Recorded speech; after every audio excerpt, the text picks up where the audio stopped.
तो आप सबका सत्संग में पधारने का बहुत बहुत स्वागत करते हैं, आशीर्वाद कहते हैं।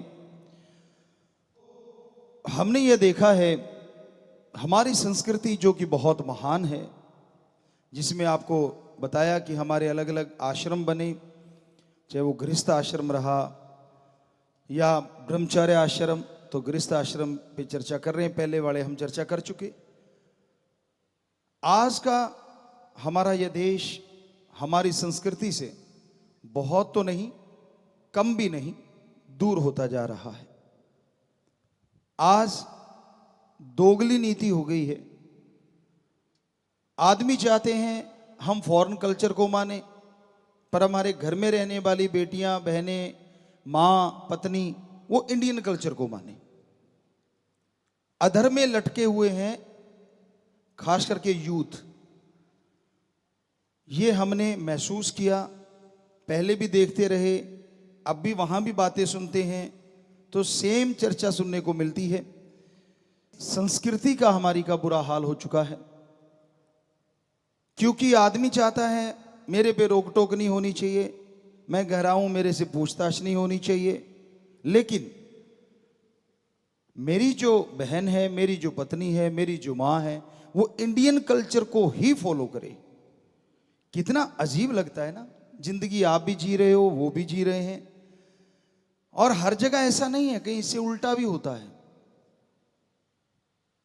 कहीं कहीं महानगरों में तो गृहस्थ जिंदगी सुखमय तरीके से जीना चाहते हो तो आपका फर्ज है कि आप एक दूसरे का सम्मान करें। आपका फर्ज है, कर्तव्य है कि एक दूसरे के विचारों को समझें और दोनों ही घर परिवार के मसलों पे चर्चा करें। क्या पता पति कोई बढ़िया आइडिया दे दे, क्या पता पत्नी कोई बढ़िया आइडिया दे दे। ईगो हार्ट मत कीजिए अपनी। जिसका भी आइडिया बढ़िया हो उसको मान लो, और हो सकता है इससे आपके घर में तरक्कियां आ जाएं। कई बार ये होता है कि पति कहता है मेरे को सब आता है, मैंने नहीं पूछना कुछ भी, मैं सब जानता हूं। या फिर पत्नी भी ऐसी होती है, जिसकी जिसके घर में चलती है, हम उसकी बात कह रहे हैं। तो होना यही चाहिए। अगर आपके माँ बाप हैं तो शामिल उनको भी कर लीजिए। बुजुर्ग हैं, मानी बात। आज के दौर का कम पता है, ये भी मानी बात। लेकिन उम्र एक ऐसी किताब है जो वो सिखा देती है, दुनिया की किसी किताब से आप नहीं सीख सकते। उनकी जिंदगी का जो तजुर्बा है, उनकी की जिंदगी के वो मरहले, वो पल जो उन्होंने गुजारे हैं, अभी तो आप उनके आसपास ही नहीं पहुंच पाए होंगे। जितना समय उन्होंने दुनिया में विचर के देखा, तो क्यों ना अपने घर में बैठे उन उस्तादों से, यानी आपके माँ बाप, अगर दादा दादी है तो आप और भी लक्की हैं, क्योंकि उनकी उम्र और ज्यादा होगी। तो उम्र जो सिखाती है वो कोई टीचर, मास्टर, लेक्चरर नहीं सिखा सकता। ये हमारा तजुर्बा है, अनुभव है। तो पिछली बार हमने रोका था कि 2 घंटे मोबाइल ना सुना करो। उसके बाद अब आके देखा तो इतने बच्चों के मैसेज आए हुए हैं। एक बच्चे ने तो लाइव में ही बोला था कि गुरुजी मैं बाहर ढूंढा करता था, कोई अच्छा उस्ताद मिल जाए, कोई टीचर मिल जाए, कोई मास्टर मिल जाए, जिसकी मैं बात सुनूं और मेरी समस्या का हल हो जाए। लेकिन जैसे आपने कहा कि 2 घंटे मोबाइल ना सुना करो, 2 घंटे मोबाइल छोड़ दो, घर वालों से बात किया करो, तो कहता 2 दिन में मुझे पता चला कि जो मैं बाहर ढूंढ रहा था, मेरे मम्मी पापा, दादा दादी, वो उस्ताद निकले जो मेरी कल्पना से परे थे, और उन्होंने मेरा वो मार्गदर्शन किया जो मैं सोच भी नहीं सकता था। इससे हमारे वो जो परिवार थे ना, जो पहले इकट्ठे रहा करते थे, वो भी फिर से इकट्ठे हो जाएंगे। आज एकला चलो, कारण भी है उसके, कुछ नौकरी पेशा पे लग गए। अब पति लग गया तो पत्नी वहां जाएगी, पत्नी लग गई तो पति चला जाता है। सो परिवार बहुत ही बिखर गए हैं। दूसरा, स्वार्थ ने प्यार की जगह ले ली है। अगर मम्मी पापा की अच्छी पेंशन आती है, अच्छी आमदन देने वाले हैं, तो प्यारे से लगते हैं। आपकी आमदन में अगर वो हिस्सा खा रहे हैं तो न्यारे से लगते हैं। फिर लगता है कि इनको थोड़ा अलग कर दें तो अच्छा है। हाँ, अगर वो कुछ कमा रहे हैं, दे रहे हैं, तो फिर लगता है कि नहीं यार, हाँ, मम्मी पापा है। तो आज समय ही ऐसा आ गया। आपको एक बात सुनाया करते हैं कि एक परिवार, बुजुर्ग थे, अकेले रह गए, पत्नी गुजर गई, अब 3 बच्चे थे। उसने क्या किया, अपनी जमीन जायदाद जो कुछ भी उसके पास था अपने बच्चों के नाम करवा दिया। यह सच्ची घटना है। और पहले तो परिवार के बच्चे प्यार करते रहे, लेकिन जैसे ही ऐसा हुआ तो उन्होंने पापा को धकेलना शुरू कर दिया। बड़ा कहता जी देखो मेरा कारोबार है, मेरे बच्चे ज्यादा हैं, पापा मेरे से उतनी सेवा नहीं हो पाई, आप मंझले के पास जाओ। मंझले ने कुछ दिन रखा, फिर छोटे के पास जाओ। यूं करते करते एक दिन उनको घर से ही निकालने की नौबत आ गई।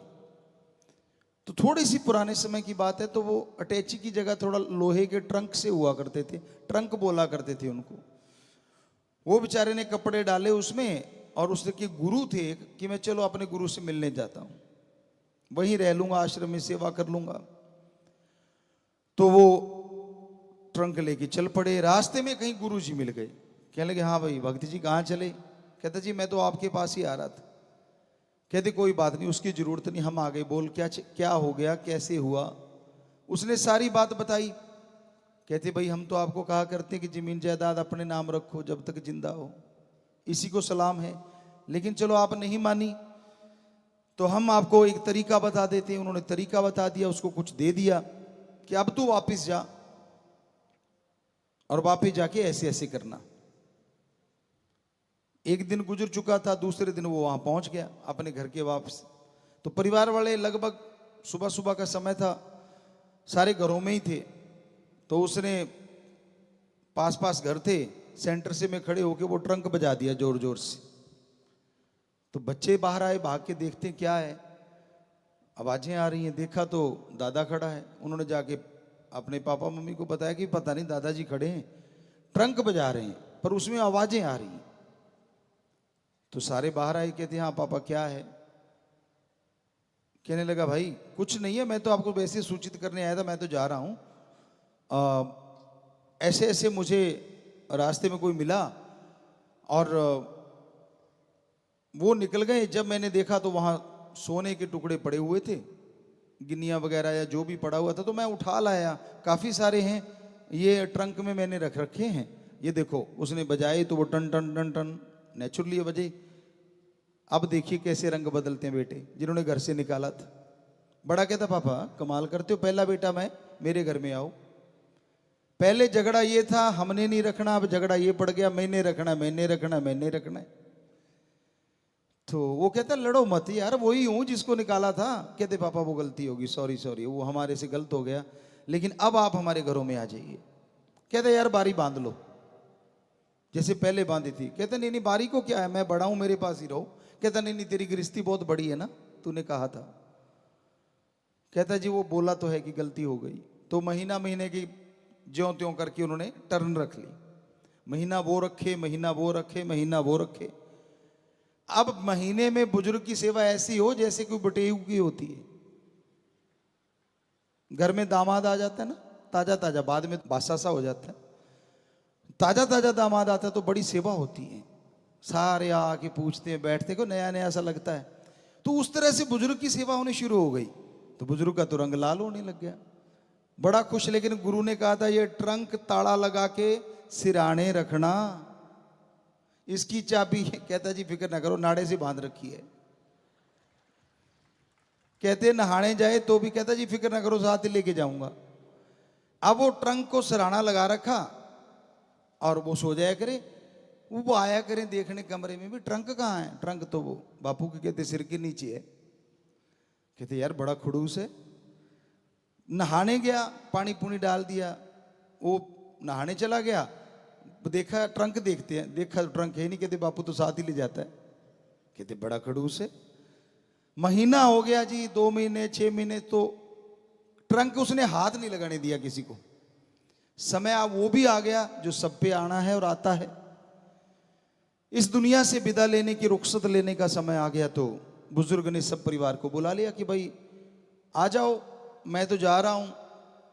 क्योंकि जो राम नाम को मानने वाले हैं, हमारे पवित्र वेदों में भी लिखा है और हमने तजुर्बे में भी बहुत देखा है कि उनको पहले आभास हो ही जाता है, किसी को 7 दिन, किसी को महीना, किसी को 2 महीने, कि मैंने इस दुनिया से जाना है। यहां भी हमने लाखों अपने बच्चों को देखा ऐसे।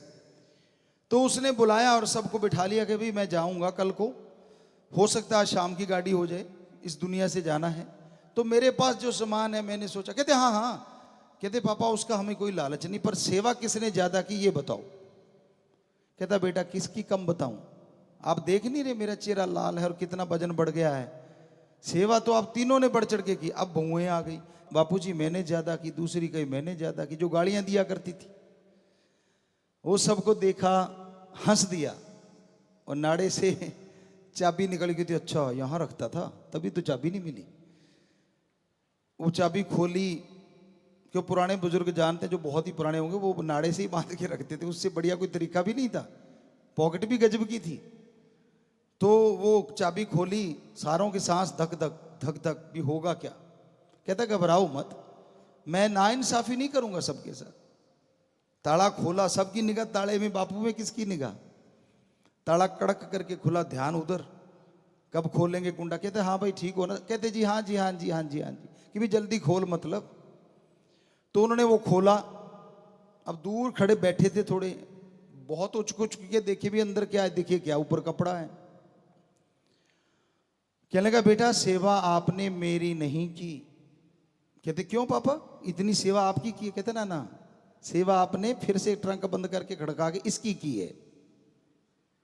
कहते चुप हो गए, अब बात तो सच्ची है। उसने कपड़ा उठाया, अंदर पत्थर भरे हुए थे। कहता लो बेटा, कितने कितने कितने लेने, और उठा के अपने अपने सिरों पे मार लो।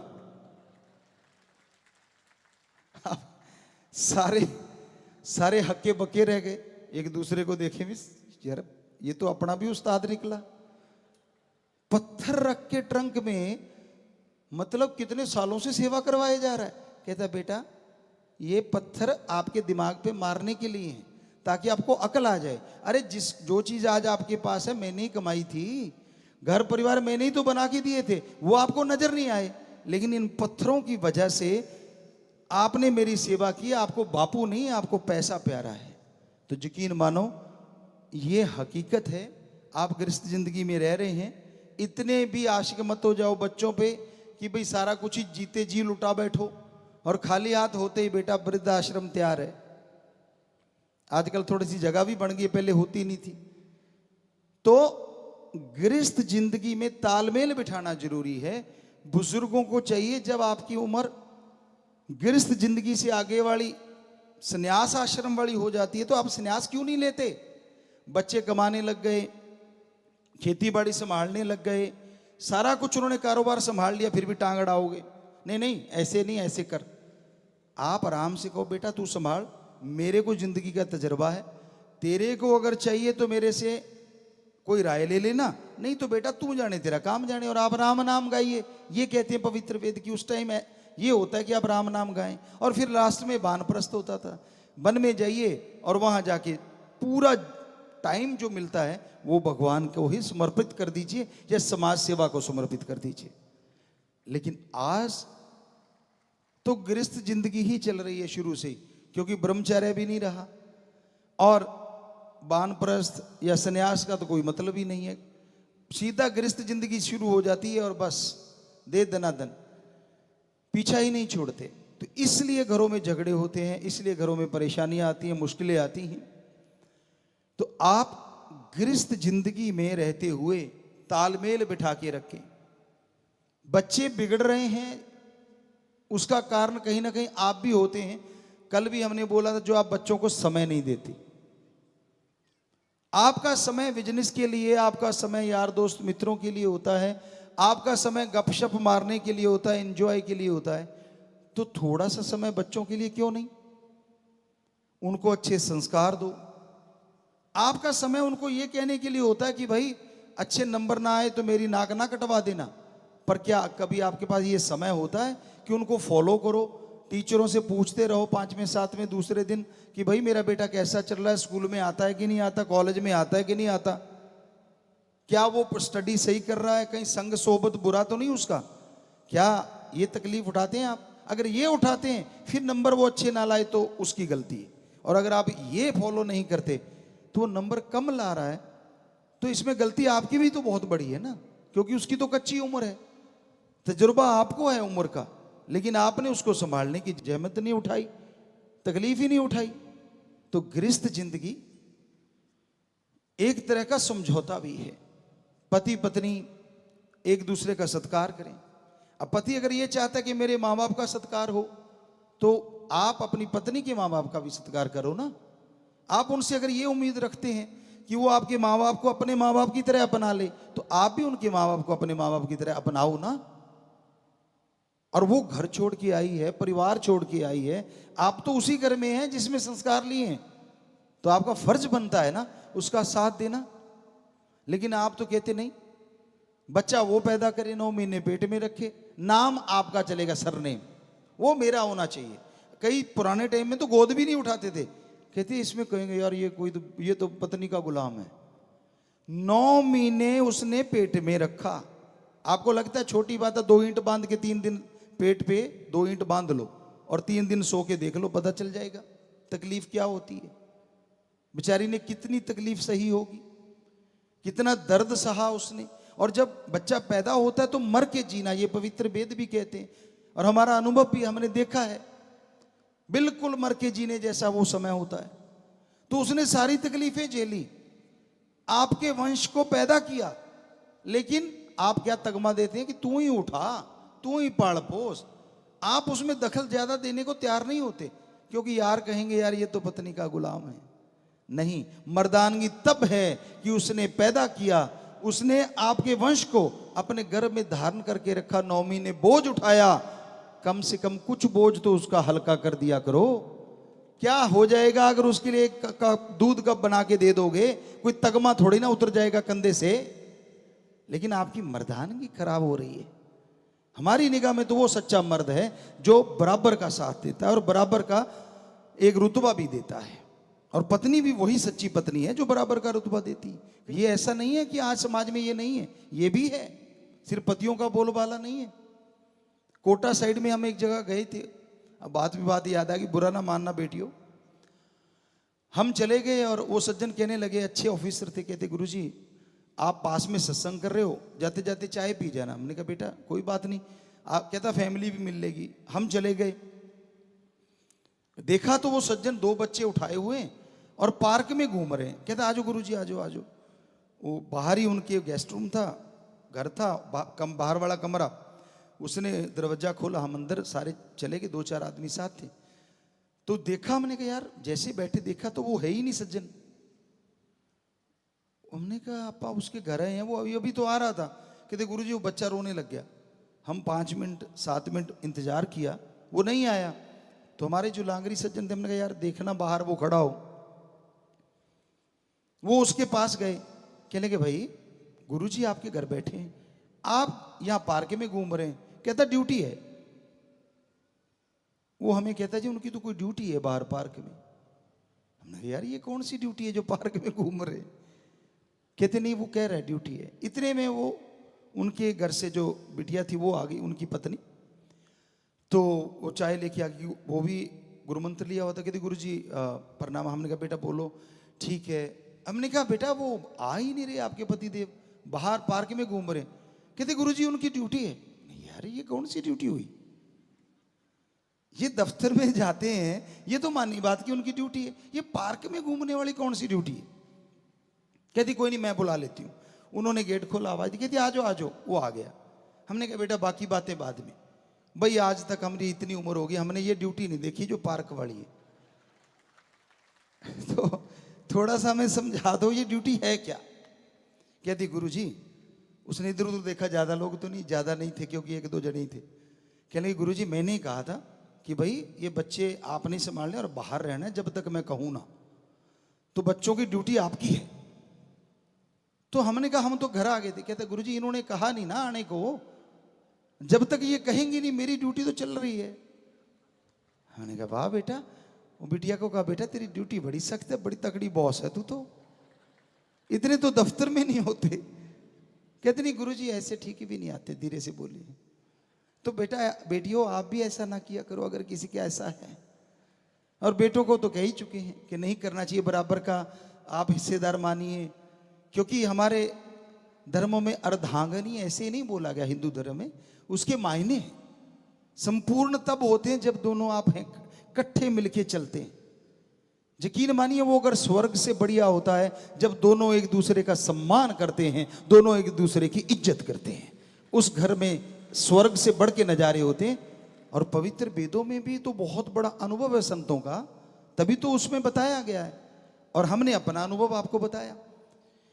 तो ये हकीकत है, घर गृहस्थ में आप रहें तो एक दूसरे का सम्मान। और दूसरी एक बड़ी बात जिसके लिए आज बहुत से तलाक हो रहे हैं, यूथ में खास करके झगड़े हो रहे हैं, एक दूसरे पे यकीन ना करना। शक एक ऐसी बुरी बला है जो जला के राख कर देती है। रिश्ते भी आपने ही बनाए होते हैं आज के बच्चों में। तो कौन सी मैरिज, शायद लव मैरिज बोलते हैं, वो तो फिर किसी का तो उसमें दखल ही नहीं, आपने ही तो बनाए थे ना वो। और फिर शक भी करना शुरू कर देते हैं। क्या आपको उसका पता नहीं था कि भाई ये इस फितरत का मालिक है या इस फितरत की मालकिन है? तो फिर दृढ़ यकीन तो रखना पड़ेगा ना, बिना वजह शक।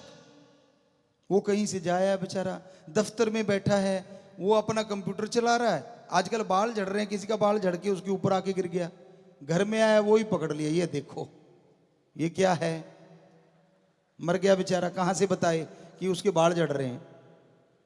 हो सकता है वो सच भी हो, हम नहीं कहते, हम तो अपना एक अनुभव बता रहे हैं कि ऐसा हमारे सामने केसेस आते हैं, बच्चे लड़ते हैं आपस में। अब पार्टी है, कई बार दफ्तरों में हो जाती है, डांस वगैरह हो रहा है, तो उसमें कहीं ना कहीं कुछ लग गया कपड़े पे, तो गड़बड़ हो गई। तो थोड़ा सा जब गृहस्थ जिंदगी में अगर आप अच्छी जिंदगी जीना चाहते हो, यकीन रखना भी सीखो। क्योंकि यकीन अगर है तो घर में सुख शांति चलती है और प्यार मोहब्बत की बरसात होती रहती है। यकीन डगमगाया नहीं। और फिर आज के बच्चों का तो हमें ये नहीं पता चलता, इनके रिश्ते जुड़ते हैं तो पार्टी, टूटते हैं तो पार्टी। ये किसी धर्म में नहीं है और ना हमारे कल्चर में है, ये बाहर का कल्चर आ गया शायद। आजा मेरा ब्रेकअप हुआ, शायद ब्रेकअप ही नाम लेते हैं। आजो आजो आज मेरा ब्रेकअप हुआ, ऐसे लगता बारात जाना हो, क्योंकि हमारे टाइम में तो बारात के टाइम शगन मनाते थे ऐसा। आज वाले ब्रेकअप का शगन मनाते, आजो आजो आजो।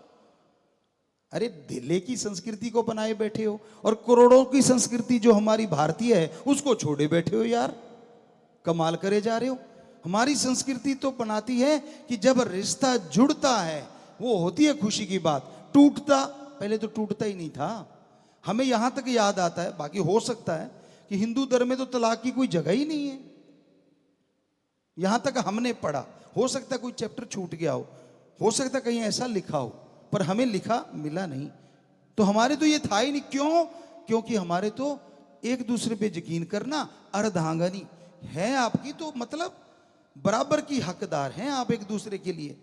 सम्मान कीजिए एक दूसरे की भावनाओं का, सत्कार कीजिए, वहीं सुख होता है। परमपिता परमात्मा इंसान के हर तरह के गम, दुख, दर्द, चिंता, परेशानी को मिटा देता है, पर इंसान उसके वचनों पे चलना शुरू कर दे, वचन मान के अमल करना शुरू कर दे, तो यकीनन मालिक कोई कमी नहीं छोड़ता। जब इंसान मनमते चलता है, मन की बातों में आ जाता है और बुरे कर्म करता है, गलतियां करता है, तो कदम कदम पे उसे दुख, दर्द, परेशानियों का सामना करना पड़ता है। वचन मानो, वचनों पे चलो। कलयुग में वचनों की भक्ति है। वचन किसके होते हैं? संत पीर फकीर जो बात कहते हैं वो संतों के वचन नहीं होते, बल्कि वो अल्लाह वाहिगुरु राम की चर्चा होती है, उसके बारे में वचन होते हैं और वही वचन करवाते हैं। वो बताते हैं कि ईश्वर परमपिता परमात्मा की भक्ति इबादत करो, कभी किसी से ठगी बेईमानी भ्रष्टाचार ना करो, सेवा सुमरण करते हुए आगे बढ़ो। यकीनन जन्मों जन्मों के पाप कर्म कटेंगे, आपका अंत्यकरण साफ होगा और मालिक के नूरी स्वरूप के दर्शनों के आप लायक बनते जाएंगे। जैसे जैसे इंसान मनमते चलता जाता है, वैसे वैसे अपनी बेड़ी में बट्टे डालता जाता है और मालिक से दूर होता जाता है। सो मालिक की तमाम खुशियों के हकदार बन सकते हो, उसकी दयामय रहमत को हासिल कर सकते हो अगर वचनों पे रहते हुए उस पर अमल करो, सुमरन करो, सेवा करो, तो यकीनन उसकी कृपा होगी, यकीनन उसकी दयामय रहमत से आप लबरेज होंगे। अपनी खुदी को खुदा के रास्ते में कभी आने ना दो, अपने अहंकार को कभी जगाओ ना। मैं बहुत जानकर, मैं ये जानता, मैं वो जानता, मैं बुरी बला है, सको तो निकसो भाग, कहे कबीर कब लगी रहे रुई लपेटी आग। मैं अहंकार खुदी जब तक इंसान छोड़ता नहीं, मालिक की खुशियों का अधिकारी नहीं बनता। तो अपने अंदर के अहंकार को मिटाओ सुमरन के द्वारा, भक्ति इबादत के द्वारा। जैसे आग का अंगार रुई में लपेट के मुट्ठी में ले लो, कितनी देर रहेगा, आखिर आपकी चमड़ी को जला देगा। उसी तरह मैं खुदी अहंकार इंसान के लिए घातक है। अगर इंसान खुदी में डूबा रहता है और अल्लाह वाहिगुरु राम को कुछ भी नहीं समझता, तो एक दिन उसे अपनी परेशानियों से, अपने कर्मों से दो चार होना पड़ता है और वो दुखी होता है, परेशान होता है, मैं उसे ख़त्म कर देती है, बर्बाद कर देती है। इसलिए सुमरन करते हुए, भक्ति इबादत करते हुए आगे बढ़िए, ताकि खुदी मिट जाए, खुदा मिल जाए। तो यकीनन ये संभव है अगर आप सेवा करें, अगर आप सुमरन करें, अगर वचनों पे अमल करें।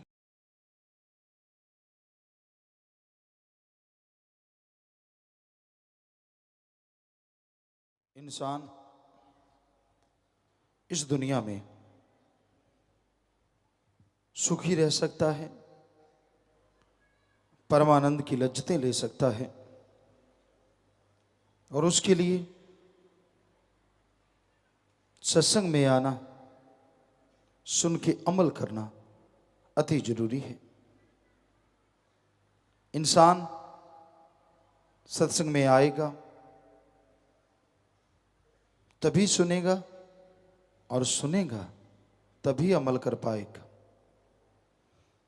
तो सबसे जरूरी है सत्संग सुनो और अमल करो। सुन के जब तक आप अमल नहीं करते, तब तक मालिक की कृपा पात्र आप नहीं बन सकते।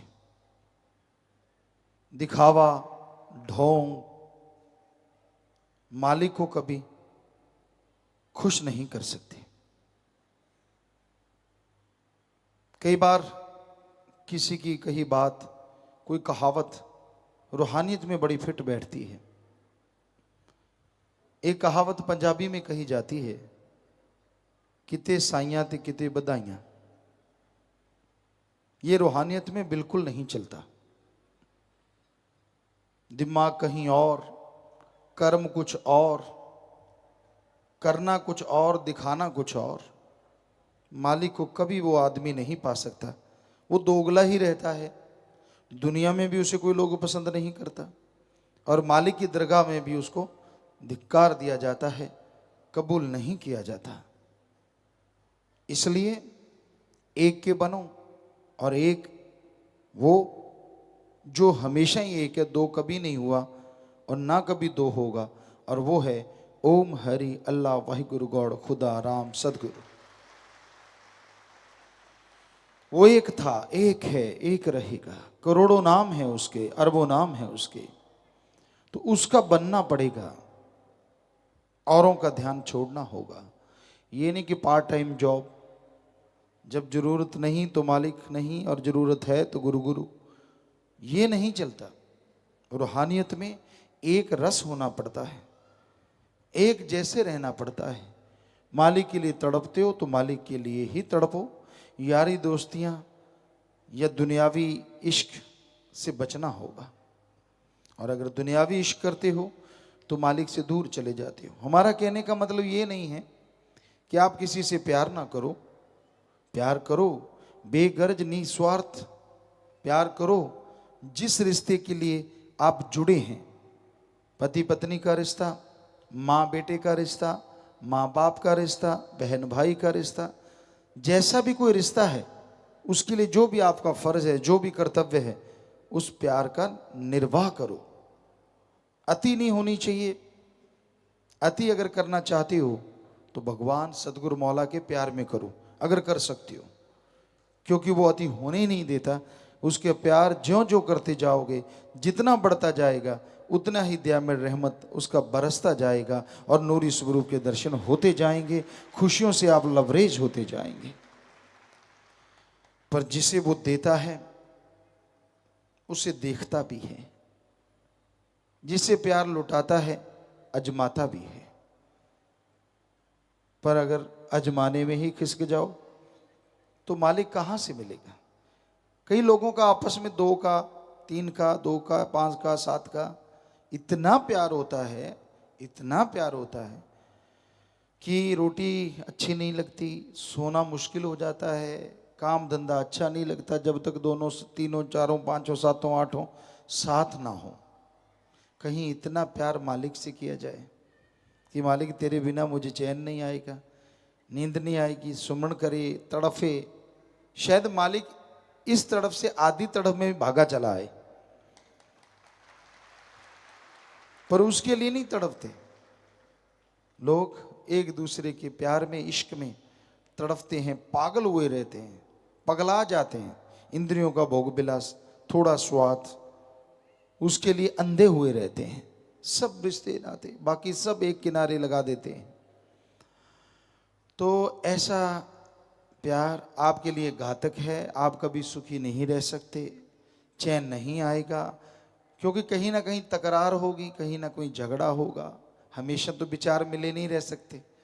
और जैसे झगड़ा तकरार होगा तो फिर एक दूसरे की सारी कमियां गाओगे, और जब कमियां गा दी तो एक दूसरे के अंदर जख्म हो जाएंगे, आपस में जुड़ोगे नहीं, क्या फायदा।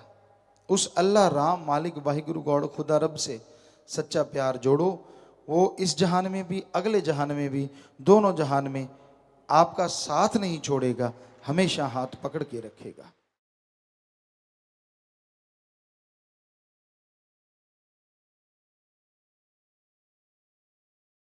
मालिक का प्यार, उसकी मोहब्बत किसी भागों वालों, नसीबों वालों के हिस्सों में आती है। जब तक इंसान अपनी आदतें नहीं बदलता, जब तक इंसान परम पिता परमात्मा के लिए नहीं तड़पता, तब तक अंत्यकरण की सफाई नहीं होती। यह कहा जाता है साइंस में, विज्ञान में, आदमी भूखा रहता है, खाने को कुछ ना मिले तो भी स्टॉक अंदर इतना होता है कि आंतड़ियां अंदर से ही चर्बी को खत्म करना शुरू कर देती हैं, पर जल्दी से आदमी खत्म नहीं होता। वो कमजोर होगा, पतला बहुत हो जाएगा, अलग बात है। तो उससे तो यही है कि वो आंतड़ियां चर्बी को खत्म कर देती हैं। पर रूहानियत में कोई अपने परम पिता परमात्मा के लिए तड़पे, उसके लिए व्याकुल हो, तो मालिक, वो अल्लाह, वो वाहिगुरु, वो राम उसे अपने दर्श दीदार के काबिल बना लेता है। भावना का शुद्धिकरण होना बहुत जरूरी है, जो कि सेवा और सुमरन के बिना संभव नहीं है। कुछ भी करते फिरो, कुछ भी बनते रहो, जब तक आप सुमरन नहीं करते, सेवा नहीं करते, मालिक का नूरी स्वरूप प्रकट नहीं होगा। आपका दृढ़ यकीन है, थोड़ा सुमन कर लेते हो, सत्संग सुनते हो, मालिक दर्शन देंगे, लेकिन नूरी स्वरूप में नहीं। वो आम इंसान की तरह आपको दर्शन जरूर हो सकते हैं। तो इसलिए आप मालिक को अगर देखना चाहते हैं, उसकी दया में रहमत के काबिल बनना चाहते हैं, नूरे जलाल का झलक पाना चाहते हैं, तो आप निरंतर सुमन करो, टेंशन ना लो। कई लोग सुमन करते हैं और टेंशन लेके बैठ जाते हैं। मैं सुमन कर रहा हूँ, क्या दर्शन होंगे? मैं भक्ति कर रहा हूँ, क्या मुझे मालिक नजर आएगा? आएगा कि नहीं आएगा? हो सकता है, हो सकता नहीं आए, बहुत देर हो गई। सवाल ही पैदा नहीं होता कि सुमनों में मन लग जाए। आपने तो सुमन करना है, फल भगवान देंगे और 100% देंगे, ये गारंटी हम देते हैं। उसमें कोई टेंशन, कोई और चीज़ आपके दिलो दिमाग में नहीं आनी चाहिए कि ठीक है हम सुमरण करेंगे, हम भक्ति करेंगे, मालिक तू जाने तेरा काम जाने। बिल्कुल टेंशन फ्री होके आप सुमरण कीजिए, लगन से कीजिए। जैसे आदमी बाथरूम में नहाता है, आजकल के बच्चे क्या पहले समय से अपने आप ही आपको खुशी है तो मुंह से गुनगुनाना शुरू कर देते हो जो आपको गीत अच्छा लगता है। बरसात हो रही है, अपने आप ही अंदर गीत शुरू हो जाते हैं, दिलो दिमाग में संगीत शुरू हो जाता है, आपकी भावना प्रबल हो जाती है, आप किसी एक तरफ बहते चले जाते हैं। उसी तरह सुमरण करना चाहिए। ठीक है, आप परमपिता परमात्मा को पाना चाहते हैं, वो मिलेगा, जरूर मिलेगा, पर वैसे ही जैसे आप बाथरूम सिंगर हैं वैसे गुनगुनाने लगते हैं, कितना अच्छा लगता है आपको, और यूं इको होती है, साथ में थोड़ा बाथरूम गूंजता है, आपको लगता है साज बज रहे हैं। मेरे जैसा तो गीतकार ही कोई नहीं, मैं तो बहुत बड़ा गायक हूं। तो बाथरूम सिंगर हर कोई होता है, बाहर मुश्किल होती है। तो वो जो आप तड़प जाते हैं, आपको लगता है कि मैं तो कमाल कर रहा हूं, वैसे ही आप अल्लाह मालिक परमात्मा की याद में तड़फो और वैसे ही उसे गुनगुनाओ, टेंशन लेके नहीं। वैराग्य में, खुशी में आप सुमन करेंगे, भक्ति इबादत करेंगे तो यकीनन मालिक की कृपा होगी और अंत्यकरण की सफाई होगी।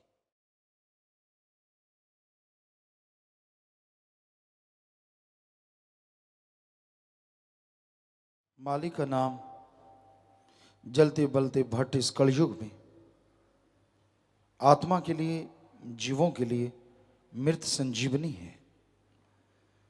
मर रही इंसानियत, तड़प रही इंसानियत को अगर कोई जिंदा रख सकता है, ओम हरि अल्लाह वाहिगुरु का नाम, उस ईश्वर का नाम जिसने सारी सृष्टि को साजा है, उस मालिक का नाम जिसने सारी त्रिलोकी को बनाया है, सारी त्रिलोकियों को, दोनों जहां को बना के कण कण में, जर्रे जर्रे में जो रहता है, उस मालिक का नाम अगर आप जपेंगे, भक्ति इबादत करेंगे तो यकीनन आप जीते जी बहार जैसी जिंदगी जी पाएंगे और मरणोपरांत आवागमन से मोक्ष मुक्ति हासिल करके परमपिता परमात्मा के गोद में जा समाएंगे। तो ईश्वर के नाम की भक्ति इबादत अति जरूरी है। यह घोर कलयुग का समय है और इसमें जब तक इंसान मालिक को याद नहीं करता, जब तक उसकी भक्ति इबादत नहीं करता, अंत्यकरण की मैल साफ नहीं होती।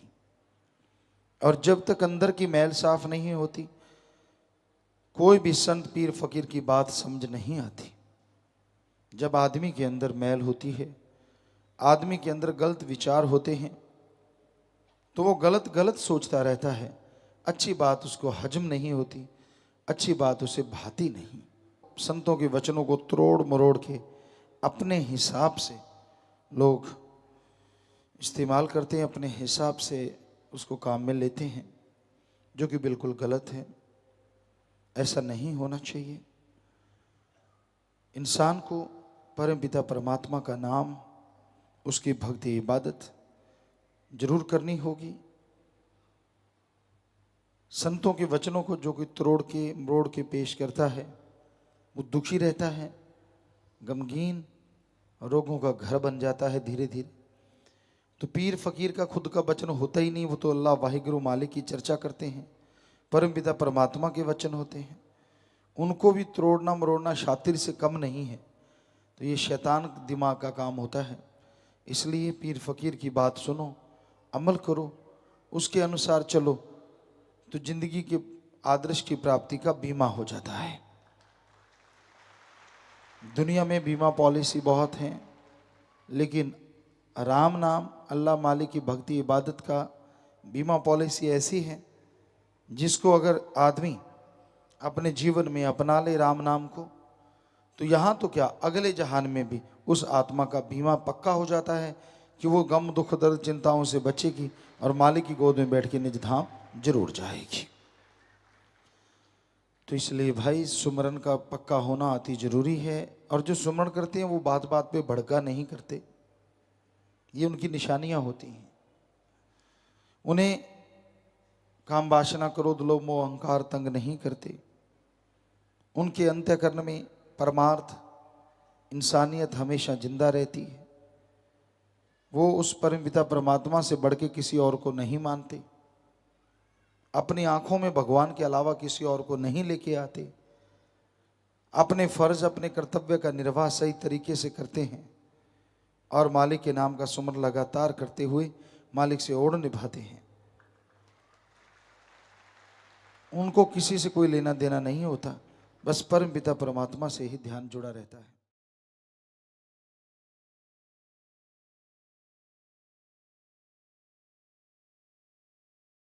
इंसान इस दुनिया में परम पिता परमात्मा को मिलने के लिए,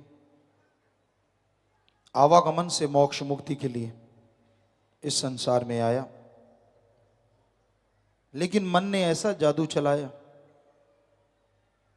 कि ये परम पिता परमात्मा से दूर होता चला गया।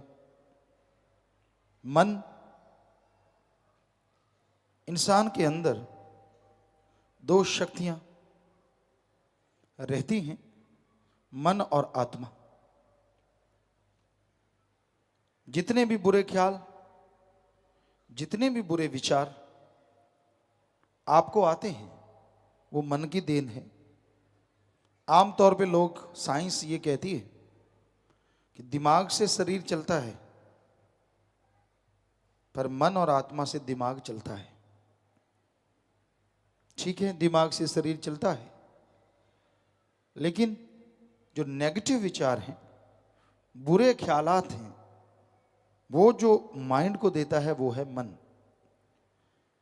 इसके काम है अपने सतगुरु भगवान मालिक से दूर करना, अल्लाह वाहिगुरु गॉड खुदा रब की भक्ति में खलल डालना। हमेशा नेगेटिव विचार, हमेशा बुरे विचार, हमेशा गिरी हुई सोच, ये सब मन की देन है। मन तो बहुत कुछ चाहता है और ये पता ही नहीं चलता मन का रूप कौन सा है और आत्मा का रूप कौन सा है। इस कलयुग में सिर्फ और सिर्फ मन प्रधान बना हुआ है। बचे वो हैं जो अल्लाह वाहिगुरु ओम हरि की भक्ति इबादत करते हैं। उनका अपने बुरे विचारों पे कंट्रोल है, काबू है। अन्यथा बुरे विचार इंसान को तिगड़ी नाच नचाए हुए हैं। उसकी समझ नहीं आती, उसकी समझ पे पत्थर पड़ जाते हैं।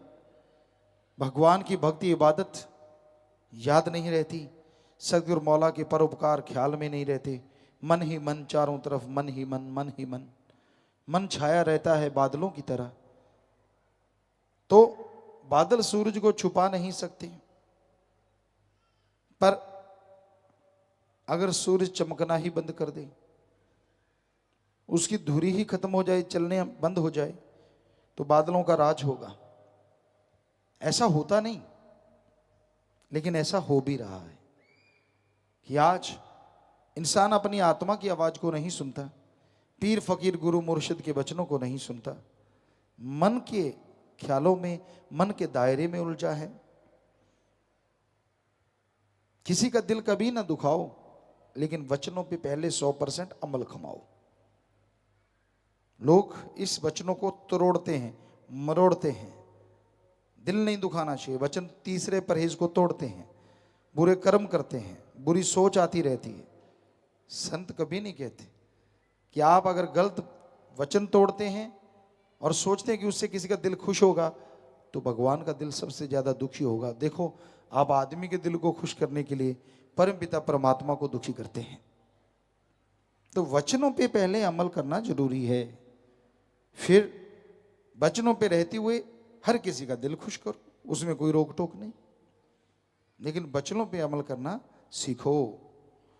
वचनों पे अमल नहीं करते तो बेड़ी में बट्टे डाल रहे हो। क्या कर देगा भगवान मेरा, क्या हो जाएगा, ज्यादा से ज्यादा मर जाएंगे, और क्या हो जाएगा। पर अगर ना मरते में ना जीते में वो आड़ हो गया तो क्या होगा। आप जीना चाहो जी नहीं पाओगे, मरना चाहो मर नहीं पाओगे। जितने श्वास उसने दिए वो भुगतवाएगा, और चारपाई पे पड़े पड़े टट्टी पेशाब करते रहोगे, वो ज्यादा अच्छा है। ये तो आप कल्पना ही नहीं करते कि ऐसा हो सकता है। अगर भगवान के वचनों की धज्जियां उड़ाओगे और ऊपर से भक्ति का लावा पहन के लोगों को दिखाओगे, भरमाओगे, तो ऐसा टाइम भी आ सकता है। अब मजाक लगता है ना, हंसी आती है, फिर रोया भी नहीं जाएगा। क्योंकि संत जो वचन कहते हैं वो किसी के नहीं, जो आने वाला टाइम है उसको देख के कहते हैं। आदमी अहंकारी होता है, घमंडी होता है, ऐसा थोड़ी ना देख लेंगे हो जाएगा। फिर क्या देख लेगा, फिर तो जमाना देखेगा, तू तो देखने के काबिल ही नहीं रहेगा।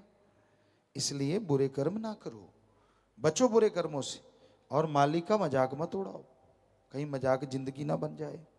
इसलिए हमेशा दीनता नम्रता रखो, मालिक से मालिक को मांगते रहो, सुमरन करो, मन को काबू कर सके सेवा करो, और बुरे कर्मों से परहेज कर लो तो मालिक दया में रहमत करेंगे, तो आपको खुशियां मिलेंगी, तो आपके अवगुण दूर होंगे और आप मालिक के दर्शन कर पाएंगे।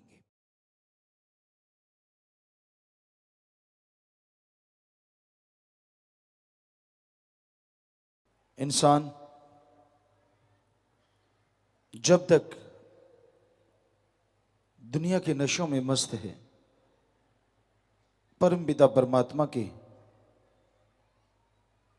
अजीमो शान नशे को हासिल नहीं कर सकता। वो परमानंद, वो लज्जत, वो नशे नहीं मिलते जिनको एक बार पीना पड़ता है और दोनों जहां में चढ़े रहते हैं। इंसान दुनियावी नशों में मस्त है, किसी को तन का नशा, मन का नशा, धन का नशा, औलाद का नशा, शरीर का नशा, बाकी दुनियादारी में भांग, अफीम, शराब, मेडिकल नशे, बहुत सारे नशे हैं जिनमें लोग बुरी तरह से मस्त हैं, और वो नशे इंसान को बर्बाद कर रहे हैं, इंसान को दुखी कर रहे हैं। इन नशों से बचने का उपाय एक ही है कि आप अंत्यकरण के नशे को जगा लें। वो हरि रस, वो अमृत, वो आबो हयात जो परम पिता परमात्मा ने आपके अंदर भरा है, जिसमें बेइंतहा लज्जत है, बेइंतहा नशा है, वो खुशी है जिसकी कल्पना नहीं की जा सकती। और उसे जगाने के लिए सेवा कीजिए, सुमरन कीजिए, सबका भला मांगो, वचनों पे रहिए। इन सब बातों को अगर आप मानते हैं तो जरूर मालिक की दया में रहमत होगी, जरूर उसकी कृपा दृष्टि के काबिल बनेंगे, और अंदर बाहर तमाम बुराइयां आपकी दूर होंगी। वो नज़ारा, वो परमानंद, वो हरि रस, वो अमृत आपको मिल सकता है। बस उसके लिए सेवा कीजिए, सुमरन कीजिए, पीर फकीर जो बात कहे उस पे अमल कीजिए, अपने मन से लड़िए और मनमते लोगों से दूर रहिए। जितना हो सके सबका भला मांगो, सुमरन करो, तो यकीनन आपका अंत्यकरण साफ होगा, और मालिक का वो नशा, वो लज्जत जो दोनों जहां में खुशियां बख्शता है, आपको हासिल